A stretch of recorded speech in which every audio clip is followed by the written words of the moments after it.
네, 교육정책 찬성, 네. 교육정책 반대에 대해서 오늘 이야기 나누어 보도록 하겠습니다.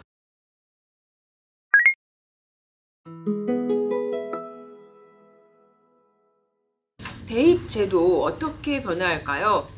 어떻게 변화할까요? 제가 말씀드릴까요? 네네. 일단은 뭐 대입제도 관련돼서는 지금 그 큰 틀로 입시제도를 단순화하자는 얘기가 있거든요. 그래서 다양한 제도를 수능 위주 전형과 학생부 위주 전형으로 좀 단순화하자. 그래서 이것들이 지난번에 한번 말씀드린 것처럼 현재 중3 학생들이 대학에 가는 2022 학년 입시에 정시 중심의 전형과 학생부 위주 전형으로 단순화하자, 이런 어떤 정책의 방향이 계속 추진되고 있고, 그것과 더불어서 사회적 배려 대상자 전형, 사배자 전형이라고 우리 얘기하는 그런 전형을 10%까지 늘리고, 그 다음에 지역 인재 전형 이런 것들을 좀 확대하는 그런 쪽으로 입시를 바꿔나가며 학생부도 많이 변화를 줘서 큰 틀로 보면 학교 밖 비교과를 뭐 입시에 반영하지 않는다든가, 자소서나 뭐 추천서를 폐지한다든가, 이런 어떤 학생부 종합전형 공정화 방안, 이런 것들이 이제 도입될 예정이고, 그리고 제일 문제는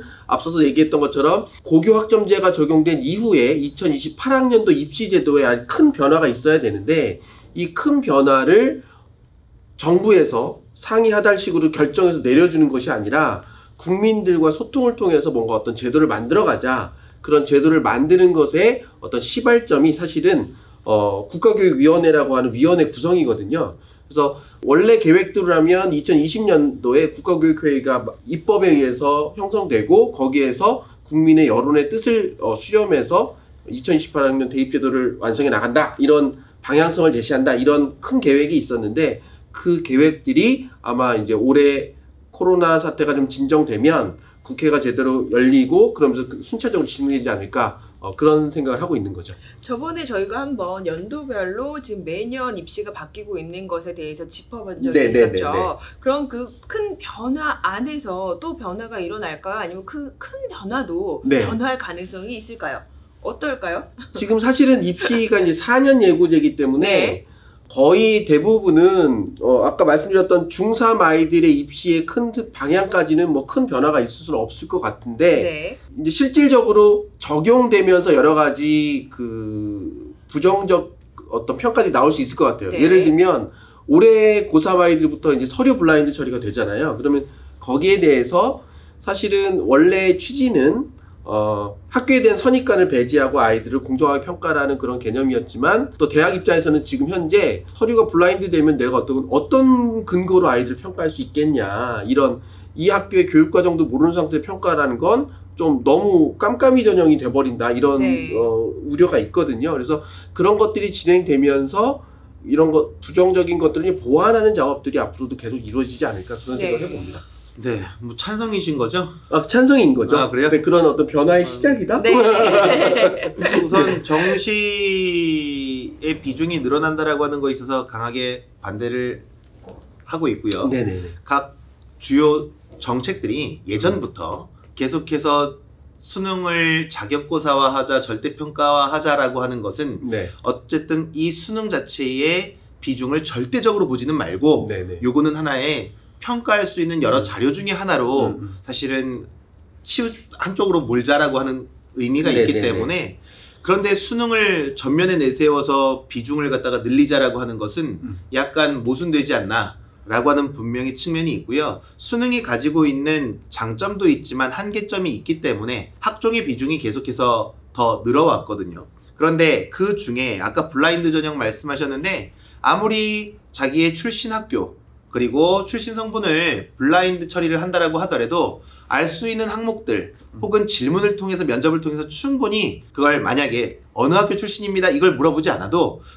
오고 가는 이 질문과 답변 속에서 이 아이의 성취도라든지 아니면 이 아이가 이수한 과목을 통해서 어떤 학교를 졸업을 했겠구나라고 하는 것들을 짐작을 충분히 할 수가 있는 부분들이 여전히 네네. 존재할 수 있기 때문에, 실제 블라인드를 한다라고 해서 정말 모를 것이냐, 저는 그렇게 보지는 않고요. 네네. 또 하나, 정시의 비중 자체를 갖다가 늘려서 수능의 무게를 더 많이 실어준다라고 네네. 하는 것도 가다가 다시 뭐 백도하는 느낌이 좀 없지 않아 있어요. 네네. 그렇기 때문에 계속해서 그러니까 과거에서부터 지금까지 일관적으로 지금 일관되게 학생부의 비중이 늘어왔던 지금의 추이를 계속 유지할 필요가 있다. 그것이 시장에 혼선을 주지 않는다라고 저는 생각을 하는 거죠. 근데 이제 저도 그 말씀을 충분히 이해하는데 일단 교육 정책의 큰 방향을 먼저 보고 네. 디테일을 좀 이제 뭐 비판 또는 뭐 평가를 해야 될 것 같은데 사실 수능 위주 전형이 40%까지 늘었다. 이 부분은 뭐 기존의 학생부 중심의 전형이나 혹은 수시를 확대하려는 어떤 정책의 모습과 좀 다르지 않냐 이렇게 얘기를 하시지만 사실은 그동안 계속 그 교육부에서 얘기했던 거는 그 일반 시민들의 눈높이에 맞춘 공정성 혹은 뭐 이런 그런 부분들을 완화시키려고 노력을 많이 했는데 사실 공정하고 객관적인 평가의 입시라고 하는 것에 대한 일반 시민들의 관심은 뭐 이렇게 주목하는 것은 이제 수능 위주 전형이었고 그래서 수시에 있던 논술과 특기자 전형과 같은 일부 특정 학교에 유리한 전형 또는 부모님의 재력에 뒷받침이 많이 수반될 수 있는 전형 그런 전형을 일단 없애고 폐지를 유도하고 여기 있는 인원을 조금 더 일반 시민들의 관점에서 공정하다고 보여질 수 있는 정시로 늘리고 기존의 학생부 위주 전형을 늘리려고 했던 그것들은 이제 수시에서 그것들이 중심을 잡아가게 하는 그 큰 틀의 변화는 좀 일관성을 유지하는 것으로 우리가 인정할 수 있지 않을까 이제 그런 생각을 좀 하는 거고요. 물론 그 과정에서 정말로 뭐 수능이 공정하냐 아니냐 이런 부분들은 또 다양한 의견이 있겠지만 큰 방향성에 대해서는 우리가 좀 같은 쪽을 보고 어떤 의견을 나눠야 되지 않을까 하는 생각을 해봅니다. 이제 공정에 대한 말씀을 하셨으니까 한 말씀 더 드리면 네. 어떤 전형도 내가 점수가 잘 나오고 내가 좋은 학교를 갈 수 있는 그런 전형 자체가 아니라면 계속 공정에 대한 시비는 나올 거예요. 그러니까 수능에 대해서 지금 수능 전형 자체를 지금 정시를 확대한다라고 하더라도 그 수능 성적 자체가 잘 나오는 지역이 또 정해져 있거든요.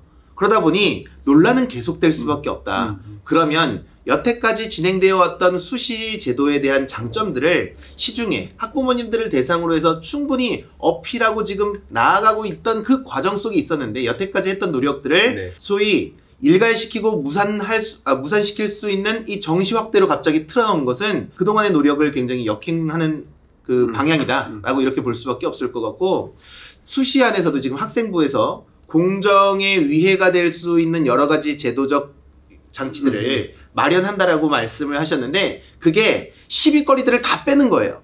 시비거리들을 다 빼다 보니까 남는 게 뭐냐? 거의 정량화된 점수들만 남는 거야. 위주로. 그래서 그렇게 정량화된 점수 자체가 앞으로 미래 사회의 인재를 평가하는 데 있어서 꼭 이것만 필요하지는 않다라고 해서 계속 좋은 취지로 시작했던 그 얘기들이 전부 다 사실 반토막난 셈이 되는 거죠. 그러다 보니 정시를 확대하는 방향 자체는 사실 시대착오적이다. 실제 그동안에 해왔던 노력을 조금 더 확대시켜서 시중에 계속해서 이해가 부족한 그 교육 수요자들을 대상으로 해서 조금 더 설득시키는 과정과 노력들이 더 필요하지 않았었나?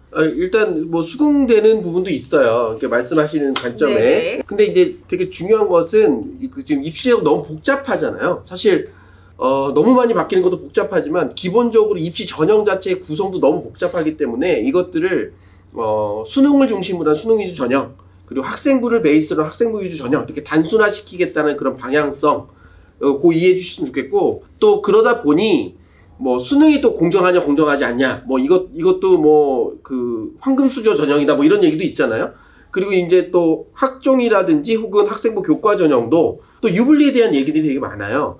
그러다 보니까 각각의 전형이 갖고 있는 여러 가지 이제 단점들을 보완하려다 보니까 쭉 짜서 튀어나온 돌을 자꾸 갉아내는 거죠. 근데 갉아내다 보니까 또 너무 밋밋한 전형이 돼가고 있다라는 비판이신 것 같은데 어쨌든 그 밋밋하게 만든 데에서 다시 각각 전형의 개성이 나올 수 있도록 뭔가 또 다듬어가는 작업들이 앞으로 계속 진행된다면 한 2, 3년 뒤가 딱 지났을 때 예를 들면 현재 중3 아이들이 수능 위주 전형이 40%를 차지하고 나머지 60% 수시에서 학생부 위주 전형이 딱 정리가 됐을 때 그때서는 조금 더 단순화되고 조금 더 아이들의 공교육에서의 어떤 학습 역량을 좀 평가하는 수시 전형과 그 뭐랄까요 어떤 사고력 중심 베이스 중심의 좀 다른 유형의 수능을 평가해서 학생들의 학습력을 평가해서 뽑는 전형 이렇게 좀 단순화되고 그 안에서 색깔을 찾아가지 않을까. 아니 왜 자꾸 이걸 단순화시키려고 하는지 모르겠어요. 다양한 학생들을 다양한 전형으로 다양한 방식으로 선발한다라고 하는 것 자체가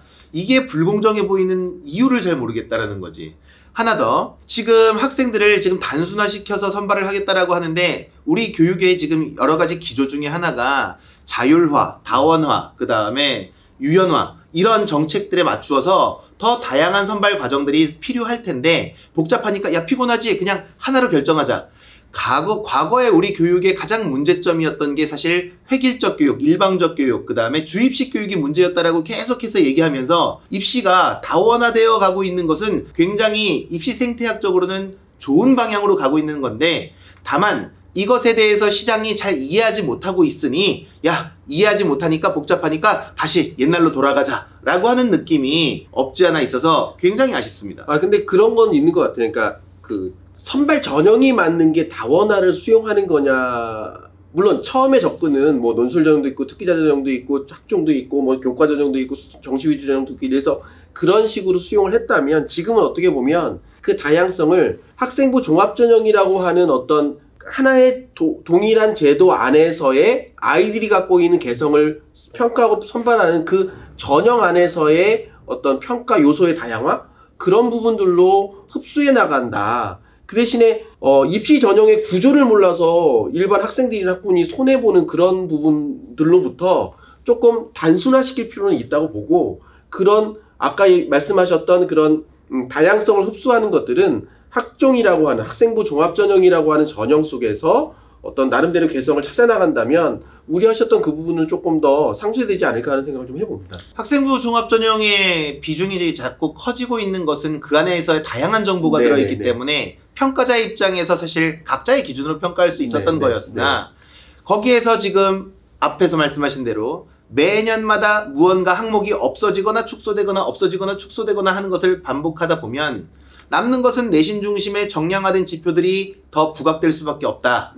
그러면 전국에 있는 수백만 명의 아이들을 요즘이 세상이 어떤 시대인데 또 국영수과사 중심으로 학생들을 나열하는 이렇게 몇 개 안 되는 과목으로 전체 학생들을 그 수직 계열화 시킬 수밖에 없는 구조로 또 가게 되는 거 아니냐. 그런 측면에 있어서 지금 현재의 대입제도 개선 안 중에 정시가 확대되는 것은 좀 문제가 있다.